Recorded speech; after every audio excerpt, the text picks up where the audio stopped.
मंच पे बुलाना चाहूंगा महाराष्ट्र के पूर्व मुख्यमंत्री उद्धव ठाकरे जी को कि वो आपके बीच में आए और वो अपनी बात संक्षिप्त में रखें।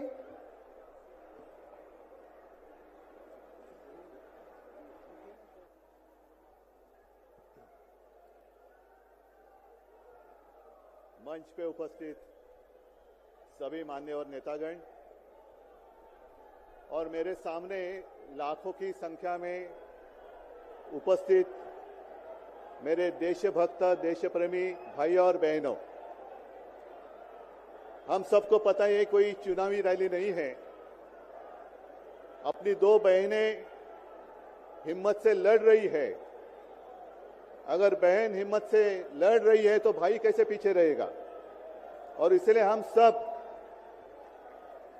दोनों अपनी जो बहनें हैं, कल्पना जी हैं, सुनीता जी हैं, आप चिंता मत करो। सिर्फ हमें नहीं, पूरा अपना देश हिंदुस्तान आपके साथ में है। देश में जो स्थिति है मैं दोहराना नहीं चाहूंगा। कुछ दिन पहले आशंका थी कि क्या हमारा देश तानाशाही की ओर चल रहा है, लेकिन अब वो आशंका नहीं रही, अब वो सच्चाई है। अगर बीजेपी सरकार को ऐसे लग रहा होगा कि अरविंद जी को अरेस्ट किया, हेमंत जी को अरेस्ट किया तो लोग डर जाएंगे, लेकिन उनको आज तक पता नहीं, उन्होंने अपने देशवासियों को कभी पहचाना नहीं। मेरे भारत का हर कोई डरने वाला नहीं, लड़ने वाला है। और अगर हिम्मत है तो बाकी आपकी सारी एजेंसीज हैं, ईडी, सीबीआई, इनकम टैक्स, जैसे हम इंडिया गठबंधन बनाकर सबके सामने आए हैं। अगर आप में हिम्मत है तो बीजेपी को मैं कहता हूं, चुनौती देता हूं कि बाकी सारी लोगों को छोड़ दो, आप सीधा आपके बैनर पर लगा दो कि बीजेपी के साथ जो 3 साथी पार्टी है वो ईडी, इनकम टैक्स और सीबीआई है। लेकिन अब समय आया है, कितने दिन तक हम उनकी आलोचना करते रहेंगे। अब तो उनका सपना ऐसा है कि 400 पार। मैं पूरे देश को आह्वान करना चाहता हूं कि एक व्यक्ति और एक पार्टी की सरकार देश के लिए खतरनाक हो गई है और अब वो समय आया है कि एक पार्टी और एक व्यक्ति की सरकार नहीं चलेगी। पूरे देश को मैं आह्वान करता हूं कि हम सबको अब चाहिए, मजबूत देश चाहिए और मिलीजुली सरकार हमें लानी ही होगी। देश में जितने सारे प्रांत हैं, जितने सारे राज्य हैं, उनका सम्मान करने वाली सर्वतोमुखी सरकार अगर हम लाते हैं तो ही देश बच सकता है, नहीं तो फिर आपका सवाल है, आपका भविष्य आप किसके हाथ में देना चाहते हो। हम सारे आए हैं चुनाव के प्रचार के लिए नहीं आए हैं, हम प्रजातंत्र की रक्षा के लिए आए हैं। और कैसी सरकार है, अरविंद जी के ऊपर इल्जाम लगा दिया, डाल दिया जेल में, हेमंत जी के ऊपर इल्जाम लगा दिया, डाल दिया जेल में। ये कौन सा तरीका है। इनके पास जितने सारे लोग हैं, मैं आपके सामने आने से पहले कुछ पत्रकारों के साथ वार्तालाप कर रहा था और उन्होंने कहा कि उद्धव जी अब उन्होंने इनको साथ में ले लिया, उनको साथ में ले लिया। जिनके ऊपर भ्रष्टाचार के आरोप खुद भाजपा ने लगाए थे, उनको उन्होंने वॉशिंग मशीन में डालकर साफ सुथरा नहला धोला कर अपने मंच पर विराजित कर दिया।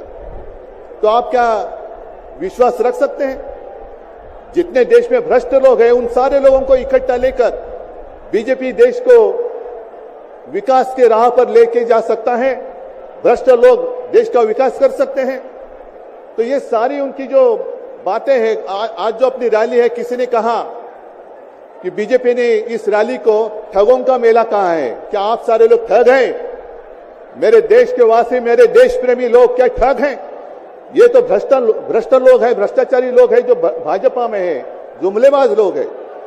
और मैं ये भी जानता हूं, मुझे याद है कि कुछ दिन पहले उत्तर भारत के सारे किसान दिल्ली आना चाहते थे, नहीं आने दिया।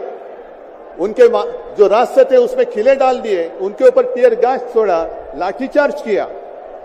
तो मैं पूरे देश के किसानों का आह्वान करता हूं, आप अन्नदाता हो, आप अन्नदाता हो, अन्नदाता देवो भव हमारी संस्कृति है। जो सरकार किसानों को आतंकवादी मानते हैं, और जो सरकार किसानों को दिल्ली आने से रोकती है, तो पूरे अब समय है कि पूरे देश के किसानों को आतंकवादी समझने वाली भाजपा सरकार को दिल्ली आने से रोकना होगा। जैसे आपकी राह उन्होंने आपके रास्ते दिल्ली आने से रोकी थी, वैसे अब किसानों ने बीजेपी को दिल्ली आने से रोकना ही होगा। और एक नारा जो मैंने मुंबई में दिया था, वो जो कहते हैं कि आपकी बार 400 पार, मैं आपको आह्वान करता हूं कि जहां से आप आए हुए हैं, आप जाओ, अपने घर पे जाओ, जहां भी जाएंगे गांव में जाओ, लेकिन एक नारा आपको देना होगा तानाशाही के खिलाफ, अब की बार भाजपा तड़ी पार, अब की बार भाजपा तड़ी पार। और ऐसे तानाशाही करने वाली सरकार अब हम दिल्ली आने नहीं देंगे, यही शपथ लेकर आगे हमें जाना होगा। और फिर से एक बार सुनीता जी, कल्पना जी, आप चिंता मत करो, पूरा देश आपके साथ है, आप लड़ाई जीतेगी और हम सब लड़ाई जीतेंगे, प्रजातंत्र जीतेगा।